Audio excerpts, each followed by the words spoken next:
forcing the Fredrin once again to go to the jungle position, but Onic can still flex it out. They want to pick up the Haya. It's a showdown. Going to be an assassin versus assassin matchup. Finally, the two best assassin players in Indonesia face off head to head. Oh, this is so exciting. We've been waiting for this moment for so long. But you know, it's not equal because they can't play the same type of assassin, right? And obviously there are plus minuses to the Haya as well as the Lancelot. So, Rashi, quick answer, Lancelot or Hayabusa? I feel like in the grand scheme of things, the Lancelot could be a bit more dynamic and it's a bit more reliable when it comes to burst damage, because it can't be countered technically by a Wind of Nature or a Winter Truncheon, so I have to go with the Lancelot in my opinion. But in the current state of things, it's very risky for sure, so it takes a lot of guts to actually pull it off in an MPL level game. Ladies and gentlemen, once again, an assassin versus assassin composition. Two of the best assassin junglers in Indonesia face head-to-head in game number 2 of the Royal Derby. Remember, once again, we'd like to remind you that Onic is at match point. If they can't prolong the series to a best of 3, their 9-0 lose streak will come to an end to the hands of RRQ and Bang Duk. And you can see here, both of the assassins are going to start with the purple.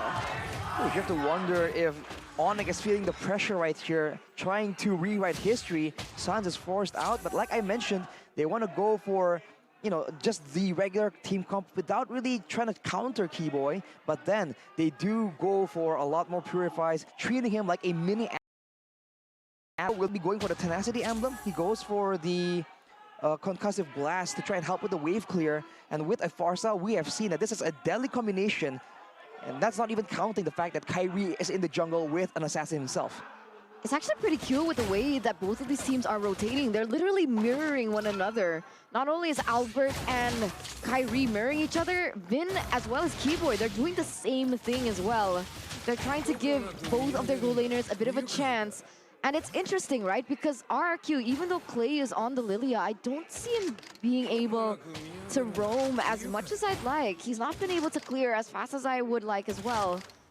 And I don't really feel the presence of that mid lane matchup for RQ. You want to know why? Sans is utilizing the range really well. He's actually zoning Sans away from the minion wave, not letting him get free clear onto the wave. So he's winning the trades and forcing Clay back, playing the lane really smart. But now Clay is adjusting. He's going for a very cheeky lane gank towards the PHP lane. And knowing a Fredrin and 11 matchup is going to be a bit of a fist fight where Clay will just out of nowhere pop in and try and change things around. Interesting move again. It's going to be the roamers clearing out the mid lane. Meanwhile, Sans will be able to pick up that XP lane to get level 4. Everybody right now, level 4. Lemon going to be slain right now, but the shadow kill doesn't come out in time. Kyrie, though, jumping back, not utilizing the shadow kill. First blood still up for grabs for both of the teams as Boots jumps in with a taunt, now connecting on the 2. The stun connecting on a Vin. Sans still holding on with the damage coming in. Is still going to do without blast, but Keyboy with a flicker changes it around. Keyboy will be slain as well though. That's a 1-for-1 as Kyrie jumps back and forth, still dishing out the damage now, picking up another. Ooh. Walking in with a taunt. Albert onto Sans, who's going to be stunned up. The damage comes through. Albert with Dark Rose, one more hit, but he gets taunted up and stunned up. Albert will fall to the hands of Sans, and Onic pick up a 3-for-1. They pick up a 3-for-1, and now they're going to be able to get a neutral objective on the board as well. The turtle going to be uncontested for them as they have been able to win in this early game. Okay, Vin nearly took it, but Boots still able to help him out there. That's the crowd control advantage coming in strong right there. Keyboy canceling out again, the Numenon Blast.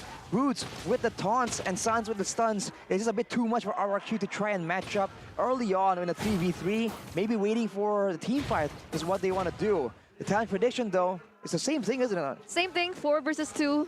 2 being me and Mirko. We're just alone right now. It's okay, it's okay, right? I mean, why did you go for Onic? Why did you go for Onic? Ooh, reverse card. Oh.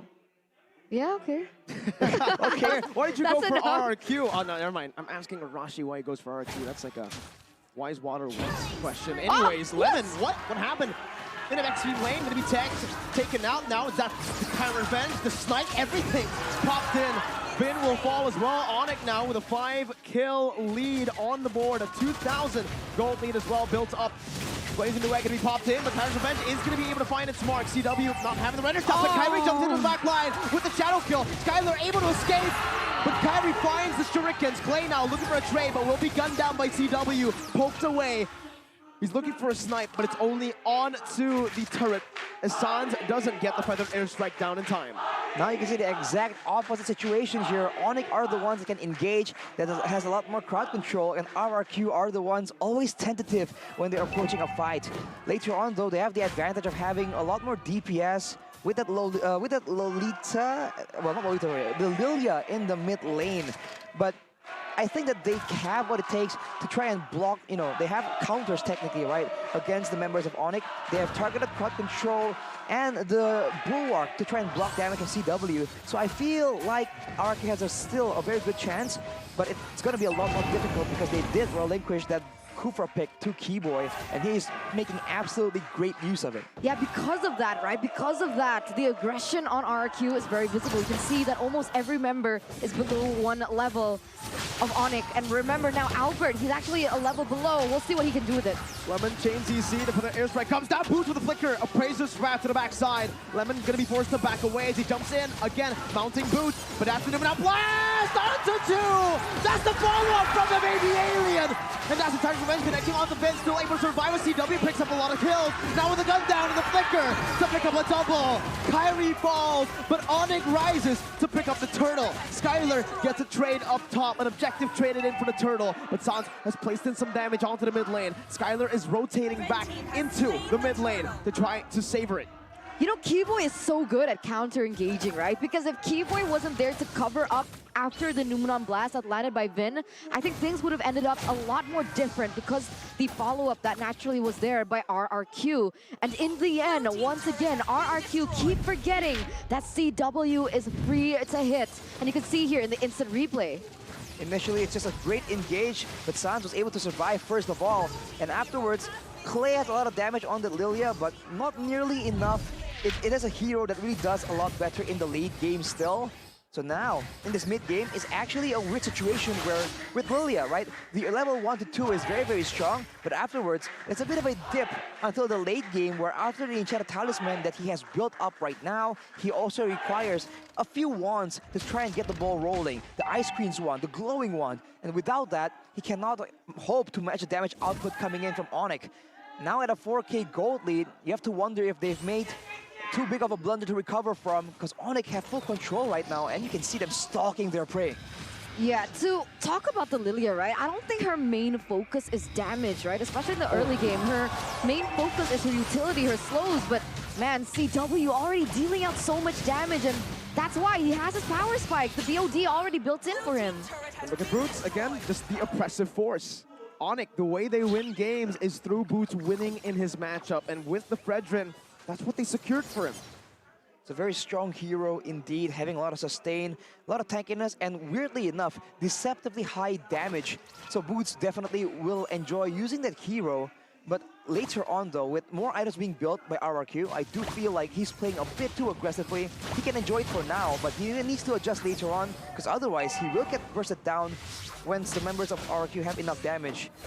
Skylar, though, will be able to clear out the top lane, so RRQ is slowing down the pace at a 5k gold deficit. It's definitely very difficult. You can see Kyrie trying to exploit the 1v1 solo potential on that Hayabusa. Kyrie's so annoying, man. Look at that. Look at the way he rotates, right? He doesn't give RRQ breathing room at all. He puts pressure in the bottom lane when everyone's at the top, and because RRQ isn't as mobile as... He's putting them in a top position, but Skylar! Oof. Beautiful Purified to escape, but CW there not connecting onto his render shot. That could have been so bad for Skylar, losing the entire wave, but somehow he makes the aggressive play with the Blazing Duet to actually clear out the wave. Some might say it's greedy, but for Skylar, it's calculated. Looking at the player's gold right here, Skylar is still below Kyrie and CW, not far behind though. He has his core items completed, as Boots once again tries to be such an oppressive force, and Onic is trying to rally behind him, getting control over the turtle pit, as Sans is just still abusing the mobility on the other side of the map. Keyboy was charging. I thought he would have been able to pick off Clay there, but he doesn't commit onto it just yet.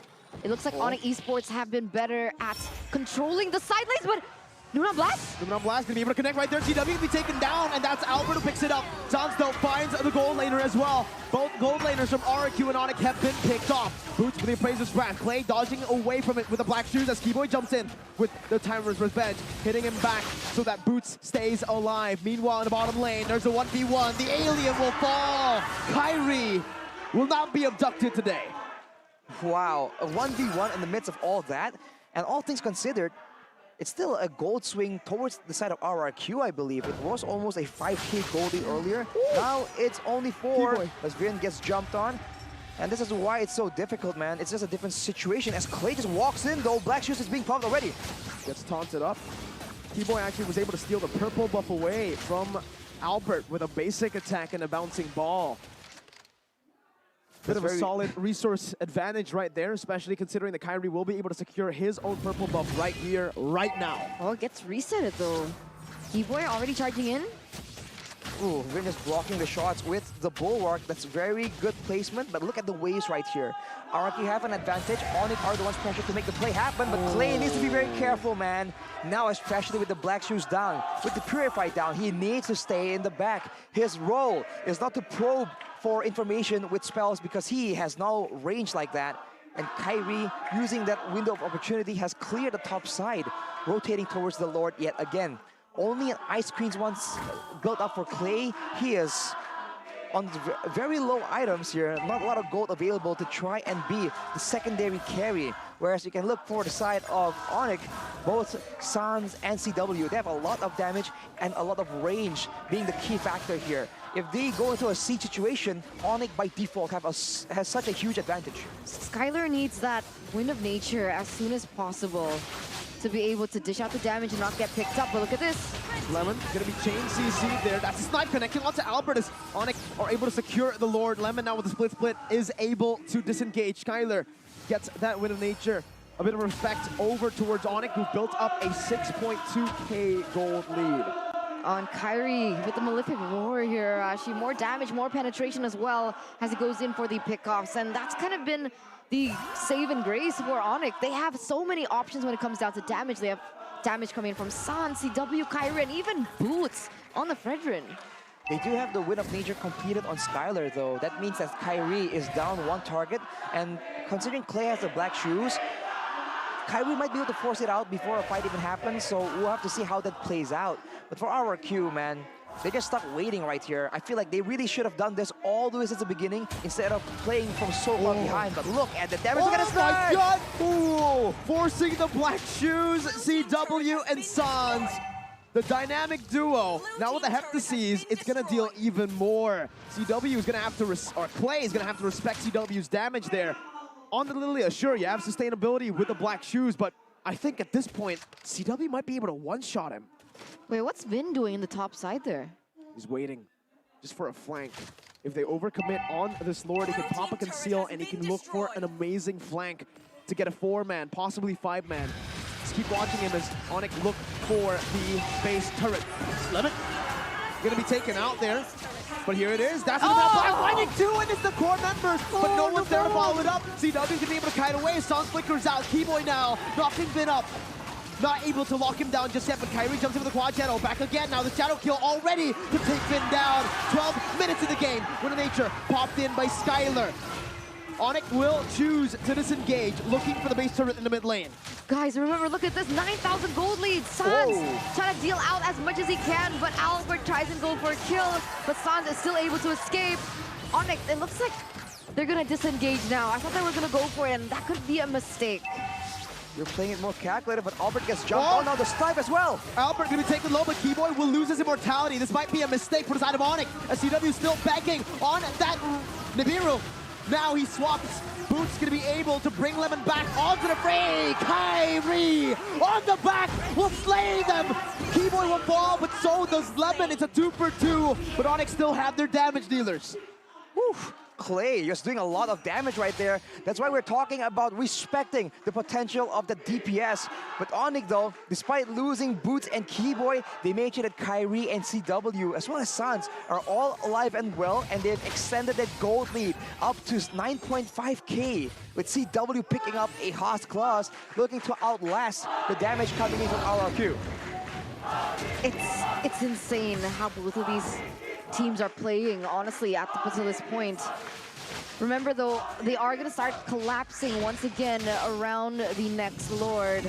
But because RRQ have lost 2 inhibitor turrets, they need to be careful when it comes down to the waves, because that is just an opportunity for Onic to capitalize over and maybe look in for a split push. And here we go. Let's see what both of these teams can do with it. Albert gets chunked to half HP with the Quan Shadow Shuriken combo. Albert gonna be pinned down.